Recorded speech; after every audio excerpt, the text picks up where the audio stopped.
PSI Parashuram ಅವರ ಅನುಮಾನಾಸ್ಪದ ಸಾವು ಪ್ರಕರಣ ಮತ್ತೊಮ್ಮೆ ಗೃಹ ಸಚಿವರು ಇದೇ ವಿಚಾರಕ್ಕೆ ಸಂಬಂಧಪಟ್ಟಂತೆ ಮಾತನಾಡಿದ್ದಾರೆ.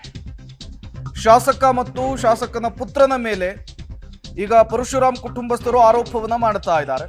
ಈಗಾಗಲೇ ಸಿಐಡಿ ತನಿಖೆಗೆ ನಾವು ವಹಿಸಿದ್ದೇವೆ, ತನಿಖಾ ವರದಿ ಬರಲಿ, ಅವರ ಪಾತ್ರ ಇದ್ರೆ ಕ್ರಮವನ್ನ ಕೈಗೊಳ್ತೇವೆ, ಮೃತ ಪಿಎಸ್ಐ ಪತ್ನಿಗೆ ಸರ್ಕಾರಿ ಉದ್ಯೋಗವನ್ನ ಕೊಡ್ತೇವೆ ಅಂತ ಹೇಳಿ ಗೃಹ ಸಚಿವ ಜಿ ಪರಮೇಶ್ವರ್ ಅವರು ಸ್ಪಷ್ಟನೆಯನ್ನ ಕೊಟ್ಟಿದ್ದಾರೆ ಹೇಳಿಕೆಯ ಮುಖಾಂತರ.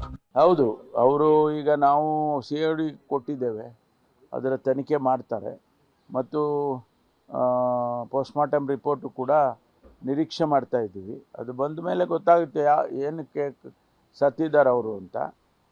ಜೊತೆಗೆ ನಾನು ಕೂಡ ನಾಡಿದ್ದು ಹೋಗ್ತಾ ಇದ್ದೇನೆ, ಹೋಗಿ ಆ ಕುಟುಂಬಕ್ಕೆ ಸಾಂತ್ವನ ಹೇಳಿ ಬರ್ತೇನೆ ಮತ್ತು ಅವರ ಶ್ರೀಮತಿಯವರಿಗೆ ಕೆಲಸ ಕೊಡಬೇಕು ಅಂತ ಹೇಳಿ ನಾವು ತೀರ್ಮಾನ ಮಾಡಿದ್ದೇವೆ. ಅವರಿಗೆ ಕಾಂಪನ್ಸೇಷನ್ ಆಗಲಿ, ಅವರಿಗೆ ಕೆಲಸ, ಅವರ ಶ್ರೀಮತಿಯವರಿಗೆ, ಅವರು ವಿದ್ಯಾವಂತರಿದ್ದಾರೆ ಅಂತ ಕೇಳಿದ್ದೇನೆ. ಹಾಗಾಗಿ ಅವರಿಗೂ ಕೆಲಸ ಕೊಡೋದ್ರ ಬಗ್ಗೆ ಈಗಾಗಲೇ ಚರ್ಚೆ ಮಾಡಿದ್ದೇವೆ. ಮುಖ್ಯಮಂತ್ರಿಗಳು ನಾನು ಎಲ್ಲ ಚರ್ಚೆ ಮಾಡಿದ್ದೇವೆ, ಅವ್ರಿಗೆ ಕೊಡ್ತೇವೆ ಕೆಲಸ. ಇಲ್ಲ, ತನಿಖೆ ಕೊಟ್ಟಿದ್ದೀವಲ್ಲ, CODಗೆ ತನಿಖೆ ಕೊಟ್ಟಿದ್ದೀವಿ. ತನಿಖೆ ಏನು ವರದಿ ಬರುತ್ತೆ ನೋಡೋಣ. ಒಂದು ವೇಳೆ ಅವರೆಲ್ಲ ಇನ್ವಾಲ್ವ್ ಆಗಿದ್ದಾರೆ, ಅದಕ್ಕೇನು ಕ್ರಮ ತಗೋಬೇಕೋ ತಗೊಳ್ತೀವಿ.